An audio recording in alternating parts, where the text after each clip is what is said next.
श्रीशिवाष्टकस्तोत्रम् प्रभुं प्राणनाथं विभुं विश्वनाथं जगन्नाथनाथं सदानन्दभाजं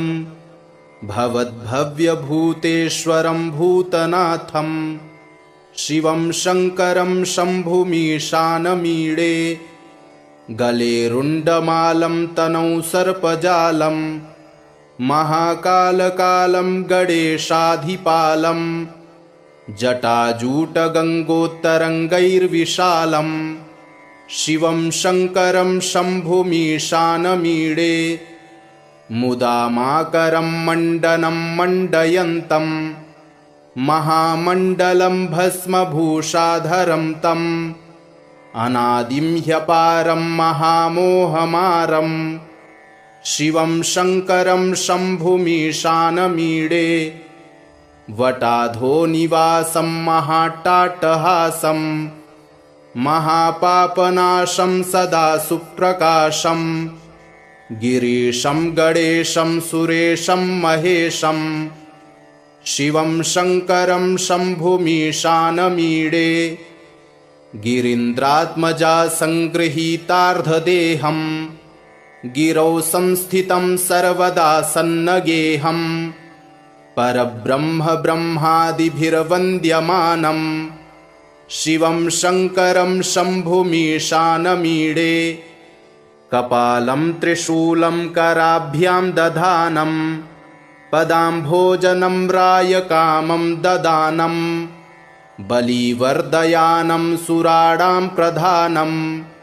शिवं शङ्करं शम्भुमीशानमीडे शरच्चन्द्रगात्रं गणानन्दपात्रं त्रिनेत्रं पवित्रं धनेशस्य मित्रम् अपर्णाकलत्रं सदा सच्चरित्रं शिवं शङ्करं शम्भुमीशानमीडे हरं सर्पहारं चिताभुविहारं भवं वेदसारं सदा निर्विकारं श्मशाने वसन्तं मनोजं दहन्तं शिवं शङ्करं शम्भुमीशानमीडे स्तवं यः प्रभाते नरः शूलपाणैः पठेत् सर्वदा भर्गभावानुरक्तः सपुत्रं धनं धान्यमित्रं कलत्रं विचित्रैः समाराध्य मोक्षं प्रयाति प्रभुं प्राणनाथं विभुं विश्वनाथं जगन्नाथनाथं सदानन्दभाजं भवद्भव्यभूतेश्वरं भूतनाथं शिवं शङ्करं शम्भुमीशानमीडे गले रुण्डमालं तनौ सर्पजालं महाकालकालं गणेशाधिपालं जटाजूटगङ्गोत्तरङ्गैर्विशालं शिवं शङ्करं शम्भुमीशानमीडे मुदामाकरं मण्डनं मण्डयन्तं महामण्डलं भस्मभूषाधरं तम् अनादिं ह्यपारं महामोहमारं शिवं शङ्करं शम्भुमीशानमीडे वटाधोनिवासं महाट्टाट्टहासं महापापनाशं सदा सुप्रकाशं गिरीशं गणेशं सुरेशं महेशं शिवं शङ्करं शम्भुमीशानमीडे गिरीन्द्रात्मजा सङ्गृहीतार्धदेहं गिरौ संस्थितं सर्वदा सन्नगेहं परब्रह्म ब्रह्मादिभिर्वन्द्यमानं शिवं शङ्करं शम्भुमीशानमीडे कपालं त्रिशूलं कराभ्यां दधानं पदाम्भोजनं रायकामं ददानं बलिवर्दयानं सुराणां प्रधानं शिवं शङ्करं शम्भुमीशानमीडे शरच्चन्द्रगात्रं गणानन्दपात्रं त्रिनेत्रं पवित्रं धनेशस्य मित्रम् अपर्णाकलत्रं सदा सच्चरित्रं शिवं शङ्करं शम्भुमीशानमीडे हरं सर्पहारं चिताभुविहारं भवं वेदसारं सदा निर्विकारं श्मशाने वसन्तं मनोजं दहन्तं शिवं शङ्करं शम्भुमीशानमीडे स्तवं यः प्रभाते नरः शूलपाणैः पठेत् सर्वदा भर्गभावानुरक्तः सपुत्रं धनं धान्यमित्रं कलत्रं विचित्रैः समाराध्य मोक्षं प्रयाति प्रभुं प्राणनाथं विभुं विश्वनाथं जगन्नाथनाथं सदानन्दभाजं भवद्भव्यभूतेश्वरं भूतनाथं शिवं शङ्करं शम्भुमीशानमीडे गले रुण्डमालं तनौ सर्पजालं महाकालकालं गणेशाधिपालं जटाजूटगङ्गोत्तरङ्गैर्विशालं शिवं शङ्करं शम्भुमीशानमीडे मुदामाकरं मण्डनं मण्डयन्तं महामण्डलं भस्मभूषाधरं तम् अनादिं ह्यपारं महामोहमारं शिवं शङ्करं शम्भुमीशानमीडे वटाधो निवासं महाट्टाट्टहासं महापापनाशं सदा सुप्रकाशं गिरीशं गणेशं सुरेशं महेशं शिवं शङ्करं शम्भुमीशानमीडे गिरीन्द्रात्मजा सङ्गृहीतार्धदेहं गिरौ संस्थितं सर्वदा सन्नगेहं परब्रह्म ब्रह्मादिभिर्वन्द्यमानं शिवं शङ्करं शम्भुमीशानमीडे कपालं त्रिशूलं कराभ्यां दधानं पदाम्भोजनं रायकामं ददानं बलिवर्दयानं सुराणां प्रधानं शिवं शङ्करं शम्भुमीशानमीडे शरच्चन्द्रगात्रं गणानन्दपात्रं त्रिनेत्रं पवित्रं धनेशस्य मित्रम् अपर्णाकलत्रं सदा सच्चरित्रं शिवं शङ्करं शम्भुमीशानमीडे हरं सर्पहारं चिताभुविहारं भवं वेदसारं सदा निर्विकारं श्मशाने वसन्तं मनोजं दहन्तं शिवं शङ्करं शम्भुमीशानमीडे स्तवं यः प्रभाते नरः शूलपाणैः पठेत् सर्वदा भर्गभावानुरक्तः सपुत्रं धनं धान्यमित्रं कलत्रं विचित्रैः समाराध्य मोक्षं प्रयाति प्रभुं प्राणनाथं विभुं विश्वनाथं जगन्नाथनाथं सदानन्दभाजं भवद्भव्यभूतेश्वरं भूतनाथं शिवं शङ्करं शम्भुमीशानमीडे गले रुण्डमालं तनौ सर्पजालं महाकालकालं गणेशाधिपालं जटाजूटगङ्गोत्तरङ्गैर्विशालं शिवं शङ्करं शम्भुमीशानमीडे मुदामाकरं मण्डनं मण्डयन्तं महामण्डलं भस्मभूषाधरं तम् अनादिं ह्यपारं महामोहमारं शिवं शङ्करं शम्भुमीशानमीडे वटाधो निवासं महाट्टाट्टहासं महापापनाशं सदा सुप्रकाशं गिरीशं गणेशं सुरेशं महेशं शिवं शङ्करं शम्भुमीशानमीडे गिरीन्द्रात्मजा सङ्गृहीतार्धदेहं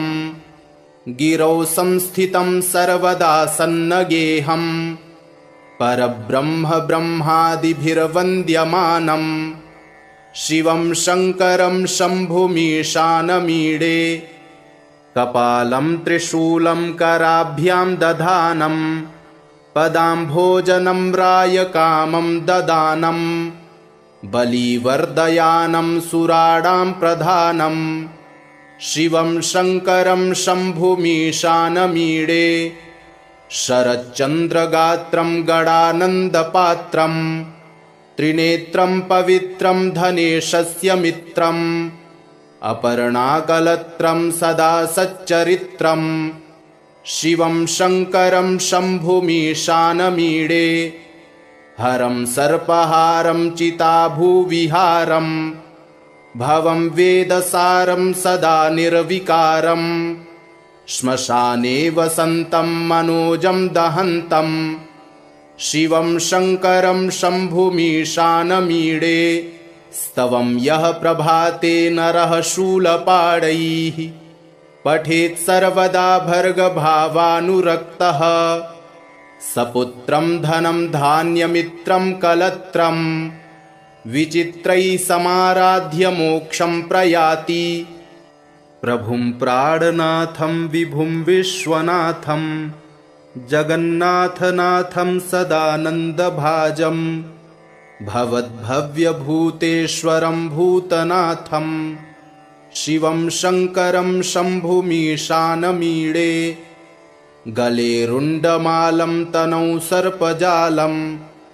महाकालकालं गणेशाधिपालं जटाजूटगङ्गोत्तरङ्गैर्विशालं शिवं शङ्करं शम्भुमीशानमीडे मुदामाकरं मण्डनं मण्डयन्तं महामण्डलं भस्मभूषाधरं तम् अनादिं ह्यपारं महामोहमारं शिवं शङ्करं शम्भुमीशानमीडे वटाधोनिवासं महाट्टाट्टहासं महापापनाशं सदा सुप्रकाशं गिरीशं गणेशं सुरेशं महेशं शिवं शङ्करं शम्भुमीशानमीडे गिरीन्द्रात्मजा सङ्गृहीतार्धदेहं गिरौ संस्थितं सर्वदा सन्नगेहं परब्रह्म ब्रह्मादिभिर्वन्द्यमानं शिवं शङ्करं शम्भुमीशानमीडे कपालं त्रिशूलं कराभ्यां दधानं पदाम्भोजनं रायकामं ददानं बलिवर्दयानं सुराणां प्रधानं शिवं शङ्करं शम्भुमीशानमीडे शरच्चन्द्रगात्रं गणानन्दपात्रं त्रिनेत्रं पवित्रं धनेशस्य मित्रम् अपर्णाकलत्रं सदा सच्चरित्रं शिवं शङ्करं शम्भुमीशानमीडे हरं सर्पहारं चिताभुविहारं भवं वेदसारं सदा निर्विकारं श्मशाने वसन्तं मनोजं दहन्तं शिवं शङ्करं शम्भुमीशानमीडे स्तवं यः प्रभाते नरः शूलपाणैः पठेत् सर्वदा भर्गभावानुरक्तः सपुत्रं धनं धान्यमित्रं कलत्रं विचित्रैः समाराध्य मोक्षं प्रयाति प्रभुं प्राणनाथं विभुं विश्वनाथं जगन्नाथनाथं सदानन्दभाजं भवद्भव्यभूतेश्वरं भूतनाथं शिवं शङ्करं शम्भुमीशानमीडे गले रुण्डमालं तनौ सर्पजालं महाकालकालं गणेशाधिपालं जटाजूटगङ्गोत्तरङ्गैर्विशालं शिवं शङ्करं शम्भुमीशानमीडे मुदामाकरं मण्डनं मण्डयन्तं महामण्डलं भस्मभूषाधरं तम् अनादिं ह्यपारं महामोहमारं शिवं शङ्करं शम्भुमीशानमीडे वटाधोनिवासं महाट्टाट्टहासं महापापनाशं सदा सुप्रकाशं गिरीशं गणेशं सुरेशं महेशं शिवं शङ्करं शम्भुमीशानमीडे गिरीन्द्रात्मजा सङ्गृहीतार्धदेहं गिरौ संस्थितं सर्वदा सन्नगेहं परब्रह्म ब्रह्मादिभिर्वन्द्यमानं शिवं शङ्करं शम्भुमीशानमीडे कपालं त्रिशूलं कराभ्यां दधानं पदाम्भोजनं रायकामं ददानं बलिवर्दयानं सुराणां प्रधानं शिवं शङ्करं शम्भुमीशानमीडे शरच्चन्द्रगात्रं गणानन्दपात्रं त्रिनेत्रं पवित्रं धनेशस्य मित्रम् अपर्णाकलत्रं सदा सच्चरित्रं शिवं शङ्करं शम्भुमीशानमीडे हरं सर्पहारं चिताभुविहारं भवं वेदसारं सदा निर्विकारं श्मशाने वसन्तं मनोजं दहन्तं शिवं शङ्करं शम्भुमीशानमीडे स्तवं यः प्रभाते नरः शूलपाणैः पठेत् सर्वदा भर्गभावानुरक्तः सपुत्रं धनं धान्यमित्रं कलत्रं विचित्रैः समाराध्य मोक्षं प्रयाति प्रभुं प्राणनाथं विभुं विश्वनाथं जगन्नाथनाथं सदानन्दभाजं भवद्भव्यभूतेश्वरं भूतनाथं शिवं शङ्करं शम्भुमीशानमीडे गले रुण्डमालं तनौ सर्पजालं महाकालकालं गणेशाधिपालं जटाजूटगङ्गोत्तरङ्गैर्विशालं शिवं शङ्करं शम्भुमीशानमीडे मुदामाकरं मण्डनं मण्डयन्तं महामण्डलं भस्मभूषाधरं तम् अनादिं ह्यपारं महामोहमारं शिवं शङ्करं शम्भुमीशानमीडे वटाधोनिवासं महाट्टाट्टहासं महापापनाशं सदा सुप्रकाशं गिरीशं गणेशं सुरेशं महेशं शिवं शङ्करं शम्भुमीशानमीडे गिरीन्द्रात्मजा सङ्गृहीतार्धदेहं गिरौ संस्थितं सर्वदा सन्नगेहं परब्रह्म ब्रह्मादिभिर्वन्द्यमानं शिवं शङ्करं शम्भुमीशानमीडे कपालं त्रिशूलं कराभ्यां दधानं पदाम्भोजनं रायकामं ददानं बलिवर्दयानं सुराणां प्रधानं शिवं शङ्करं शम्भुमीशानमीडे शरच्चन्द्रगात्रं गणानन्दपात्रं त्रिनेत्रं पवित्रं धनेशस्य मित्रम् अपर्णाकलत्रं सदा सच्चरित्रं शिवं शङ्करं शम्भुमीशानमीडे हरं सर्पहारं चिताभुविहारं भवं वेदसारं सदा निर्विकारं श्मशाने वसन्तं मनोजं दहन्तं शिवं शङ्करं शम्भुमीशानमीडे स्तवं यः प्रभाते नरः शूलपाणैः पठेत् सर्वदा भर्गभावानुरक्तः सपुत्रं धनं धान्यमित्रं कलत्रं विचित्रैः समाराध्य मोक्षं प्रयाति प्रभुं प्राणनाथं विभुं विश्वनाथं जगन्नाथनाथं सदानन्दभाजं भवद्भव्यभूतेश्वरं भूतनाथं शिवं शङ्करं शम्भुमीशानमीडे गले रुण्डमालं तनौ सर्पजालं महाकालकालं गणेशाधिपालं जटाजूटगङ्गोत्तरङ्गैर्विशालं शिवं शङ्करं शम्भुमीशानमीडे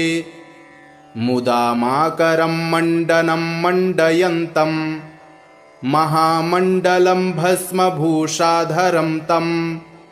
अनादिं ह्यपारं महामोहमारं शिवं शङ्करं शम्भुमीशानमीडे वटाधो निवासं महाट्टाट्टहासं महापापनाशं सदा सुप्रकाशं गिरीशं गणेशं सुरेशं महेशं शिवं शङ्करं शम्भुमीशानमीडे गिरीन्द्रात्मजा सङ्गृहीतार्धदेहं गिरौ संस्थितं सर्वदा सन्नगेहं परब्रह्म ब्रह्मादिभिर्वन्द्यमानं शिवं शङ्करं शम्भुमीशानमीडे कपालं त्रिशूलं कराभ्यां दधानं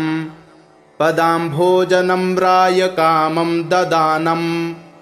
बलिवर्दयानं सुराणां प्रधानं शिवं शङ्करं शम्भुमीशानमीडे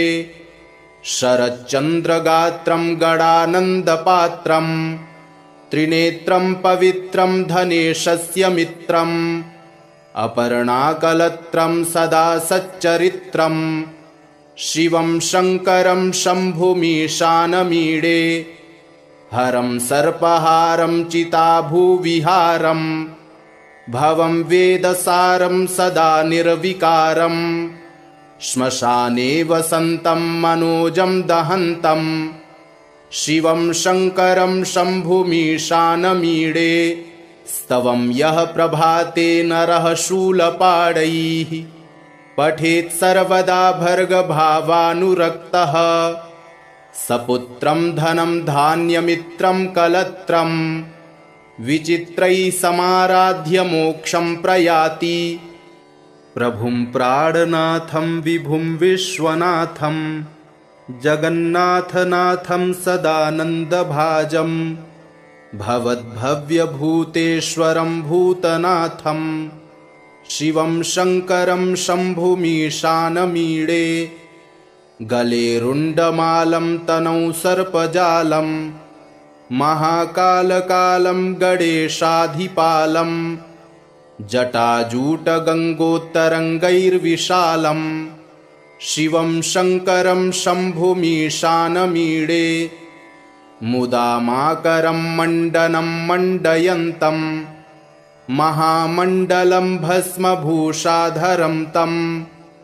अनादिं ह्यपारं महामोहमारं शिवं शङ्करं शम्भुमीशानमीडे वटाधो निवासं महाट्टाट्टहासं महापापनाशं सदा सुप्रकाशं गिरीशं गणेशं सुरेशं महेशं शिवं शङ्करं शम्भुमीशानमीडे गिरीन्द्रात्मजा सङ्गृहीतार्धदेहं गिरौ संस्थितं सर्वदा सन्नगेहं परब्रह्म ब्रह्मादिभिर्वन्द्यमानं शिवं शङ्करं शम्भुमीशानमीडे कपालं त्रिशूलं कराभ्यां दधानं पदाम्भोजनं रायकामं ददानं बलिवर्दयानं सुराणां प्रधानं शिवं शङ्करं शम्भुमीशानमीडे शरच्चन्द्रगात्रं गणानन्दपात्रं त्रिनेत्रं पवित्रं धनेशस्य मित्रम् अपर्णाकलत्रं सदा सच्चरित्रं शिवं शङ्करं शम्भुमीशानमीडे हरं सर्पहारं चिताभूविहारं भवं वेदसारं सदा निर्विकारं श्मशाने वसन्तं मनोजं दहन्तं शिवं शङ्करं शम्भुमीशानमीडे स्तवं यः प्रभाते नरः शूलपाणैः पठेत् सर्वदा भर्गभावानुरक्तः सपुत्रं धनं धान्यमित्रं कलत्रं विचित्रैः समाराध्य मोक्षं प्रयाति प्रभुं प्राणनाथं विभुं विश्वनाथं जगन्नाथनाथं सदानन्दभाजं भवद्भव्यभूतेश्वरं भूतनाथं शिवं शङ्करं शम्भुमीशानमीडे गले रुण्डमालं तनौ सर्पजालं महाकालकालं गणेशाधिपालं जटाजूटगङ्गोत्तरङ्गैर्विशालं शिवं शङ्करं शम्भुमीशानमीडे मुदामाकरं मण्डनं मण्डयन्तं महामण्डलं भस्मभूषाधरं तम् अनादिं ह्यपारं महामोहमारं शिवं शङ्करं शम्भुमीशानमीडे वटाधो निवासं महाट्टाट्टहासं महापापनाशं सदा सुप्रकाशं गिरीशं गणेशं सुरेशं महेशं शिवं शङ्करं शम्भुमीशानमीडे गिरीन्द्रात्मजा सङ्गृहीतार्धदेहं गिरौ संस्थितं सर्वदा सन्नगेहं परब्रह्म ब्रह्मादिभिर्वन्द्यमानं शिवं शङ्करं शम्भुमीशानमीडे कपालं त्रिशूलं कराभ्यां दधानं पदाम्भोजनं रायकामं ददानं बलिवर्दयानं सुराणां प्रधानं शिवं शङ्करं शम्भुमीशानमीडे शरच्चन्द्रगात्रं गणानन्दपात्रं त्रिनेत्रं पवित्रं धनेशस्य मित्रम् अपर्णाकलत्रं सदा सच्चरित्रं शिवं शङ्करं शम्भुमीशानमीडे हरं सर्पहारं चिताभूविहारं भवं वेदसारं सदा निर्विकारं श्मशाने वसन्तं मनोजं दहन्तं शिवं शङ्करं शम्भुमीशानमीडे स्तवं यः प्रभाते नरः शूलपाणैः पठेत् सर्वदा भर्गभावानुरक्तः सपुत्रं धनं धान्यमित्रं कलत्रं विचित्रैः समाराध्य मोक्षं प्रयाति प्रभुं प्राणनाथं विभुं विश्वनाथं जगन्नाथनाथं सदानन्दभाजं भवद्भव्यभूतेश्वरं भूतनाथं शिवं शङ्करं शम्भुमीशानमीडे गले रुण्डमालं तनौ सर्पजालं महाकालकालं गणेशाधिपालं जटाजूटगङ्गोत्तरङ्गैर्विशालं शिवं शङ्करं शम्भुमीशानमीडे मुदामाकरं मण्डनं मण्डयन्तं महामण्डलं भस्मभूषाधरं तम् अनादिं ह्यपारं महामोहमारं शिवं शङ्करं शम्भुमीशानमीडे वटाधो निवासं महाट्टाट्टहासं महापापनाशं सदा सुप्रकाशं गिरीशं गणेशं सुरेशं महेशं शिवं शङ्करं शम्भुमीशानमीडे गिरीन्द्रात्मजा सङ्गृहीतार्धदेहं गिरौ संस्थितं सर्वदा सन्नगेहं परब्रह्म ब्रह्मादिभिर्वन्द्यमानं शिवं शङ्करं शम्भुमीशानमीडे कपालं त्रिशूलं कराभ्यां दधानं पदाम्भोजनं रायकामं ददानं बलिवर्दयानं सुराणां प्रधानं शिवं शङ्करं शम्भुमीशानमीडे शरच्चन्द्रगात्रं गणानन्दपात्रं त्रिनेत्रं पवित्रं धनेशस्य मित्रम् अपर्णाकलत्रं सदा सच्चरित्रं शिवं शङ्करं शम्भुमीशानमीडे हरं सर्पहारं चिताभूविहारं भवं वेदसारं सदा निर्विकारं श्मशाने वसन्तं मनोजं दहन्तं शिवं शङ्करं शम्भुमीशानमीडे स्तवं यः प्रभाते नरः शूलपाणैः पठेत् सर्वदा भर्गभावानुरक्तः सपुत्रं धनं धान्यमित्रं कलत्रं विचित्रैः समाराध्य मोक्षं प्रयाति इति श्रीकृष्णजन्मखण्डे शिवाष्टकस्तोत्रं सम्पूर्णम्।